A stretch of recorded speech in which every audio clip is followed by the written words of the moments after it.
I saw a boy on the border, and he was staring at America, looking at this myth, this promise that we wouldn't let him share with us. I searched for a song, any way I could say something to combat this chorus of hatred, telling him he's nothing. But all I could recall was, "This land is your land," and I couldn't remember the lyric that said, "No, sorry, not you, your band." And I wanted to reach out, to put my hand in his hand that was resting on the glass of a window to a dreamland where books had told him any man can take a stand, where in truth you can only rise once you become a brand, a supposed land of enterprise, where we would demean the farmhand, fighting for his family, waiting in a homeland, staring at a border that treats their skin like contraband.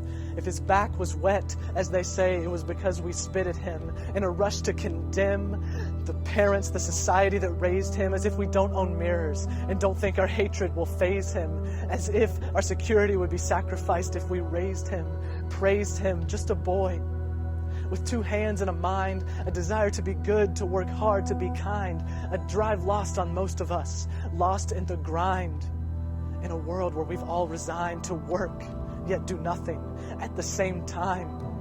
How do you not see it? This systemic hate. Must I water it down? Can you not drink it straight? Must I trick you into truth by clothing it in clickbait? Fine. We put 29 policemen in a line, and if you're brown-skinned and stare at number 25, he might blow your mind and leave it on the street to scare and remind you that a police report and your skin can bind you, that a uniform of fear and a license to kill can blind you. Or how about this? We put together a quiz. Click on this and we'll tell you what your future is. Oh, your skin's not the same color as cream classroom walls. Oh, you're told you don't belong in either set of bathroom stalls. Oh, you don't have a dick shaped like the eye and important. Oh, you're not able-bodied because bones or genes are disjointed. That's a shame. Your quiz result, you're doomed.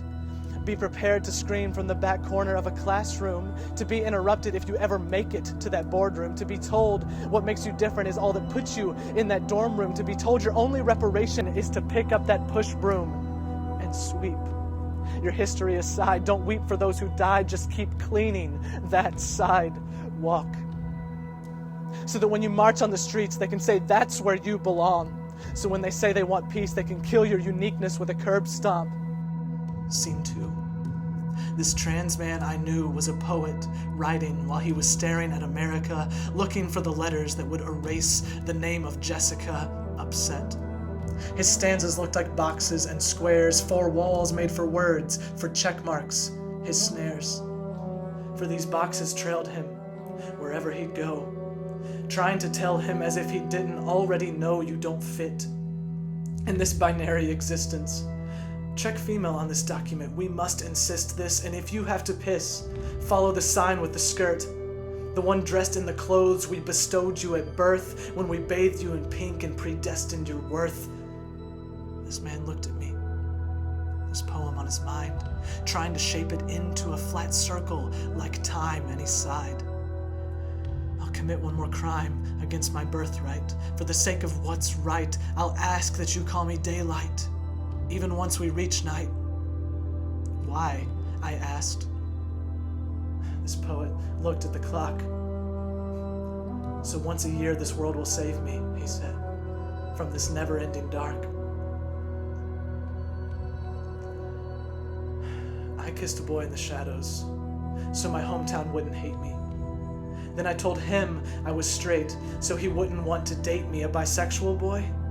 Why not just beg them to beat me? So I hacked into my heart where I could control all delete me. There was no cash they could smash, cause I cleared out my history. It was easier to lie to myself than to end up a mystery. You wanna know fear? Imagine your own end, in a far-off field beneath the boots of an old friend, like Matthew on a fence post, begging for a godsend. Nah, long past believing you can mask, hide, or fend off who you are. That crime committed at birth, when a lottery of biology determined your worth, because one man's good book is another man's curse, one person's path to heaven, another person's hearse, based on interpretations that are quite frankly sometimes sick and perverse. Look, I get it. You want to say this goes against nature, that you're sick of this war on our male nomenclature. Man lies with woman, all else is abomination. The nuclear families fueled the great generation. Enough with trans rights and this gender castration. A threat to traditional family is a threat to the nation. I've heard it all. But if you must propagate hate beneath the veil of religion, I ask that at least you do so with precision. So much premarital sex. Where's your derision? When did gluttony become godly? Oh, right. Capitalism. Look, I too have read 1822 and the other verses that say 1 + 1 = true, that apply a binary to who we can love, who we do. And guess what? I don't care, so if we must pick and choose, how about Christ-like kindness instead of this hatred you spew? Because guess what? Nothing feels more natural, more real than the burden lifted, the freedom you feel when you kiss who you like, while distinctly yourself, no longer defined by a culture or a book on the shelf. Scene 3. From an inner city stoop, a man was staring at America. Passers-by ignored his words, assuming they were fueled from some hysteria, but I listened. My neighbor's name was Vincent, no, not Van Gogh, but he had an artist's eye that most of us will never know. He stood 5'2", but he could see over skylines, could see into the souls of children standing in the soup lines because he'd been there. Made sure his own kids got theirs, went from city to city to find out where he fit in. My bank account, he said, might say I'm worth nothing, but I work my ass off, don't do drugs, isn't that worth something? He asked me, son, what is your dream? I said, to tell the stories of the voiceless, the unseen. He corrected me. Said, son, we all have a say. Your dream's not creation, it's to hear us someday. This war on the poor is fueled by bullets of callousness. You preach about hard work to disguise your own shallowness, and I despise you for this. I advise you do this. See the eyes of a child when at school sits his only meal. Listen to kids point and laugh because he eats pit and peel. Because it's Friday, and he can already feel a weekend of hunger this one meal won't conceal, with his mama working and 4 brothers waiting on a new deal. Sure, Jesus says to offer his shirt from your back, but this is Ralph Lauren, not some flea market knick-knack. Please, spare us. Some of you rich people scare us. From extra bedrooms and yachts, you dare to disparage us for wasting money on programs that are designed to care for us. But don't worry, that costly child will fade. If not with his wallet, with potential he'll pay. Forever hungry for a chance to prove he's worth it anyway. Forever hungry, God forbid, for a second meal on a school day. Last scene. I saw a girl on the reservation staring at America. Her twisted look of consternation stolen straight from Guernica, but beautiful. Not the cheap though. It's hard to see beyond the boundary between the truth and what we know. But she cried. This Great Plains rain in her eyes. Clouds visible for miles before you saw her dreams die. This country, she lamented, treats us like dead skin, like old life to be discarded and collected in a dustbin, like something to be forgotten, like a whisper on a crosswind, until to them we all look like DC's Redskins, too burgundy to bleed, too gold to be spent, because once you rendered us a myth, who would care where the myth went? Who would mind that our being silenced wasn't kind? We don't hide. It's genocide that made us hard to find. She sighed.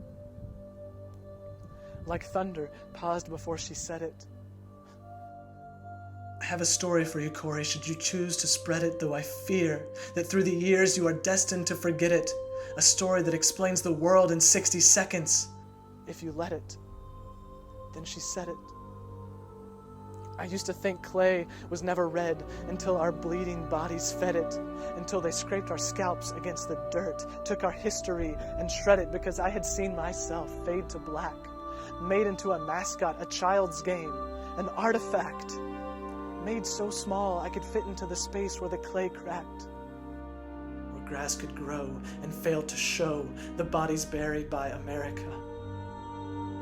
When finding greatness in nostalgia, you see, forgetting is imperative.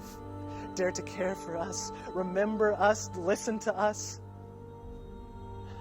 and you might just have to care for us, and damn. Is that so dangerous?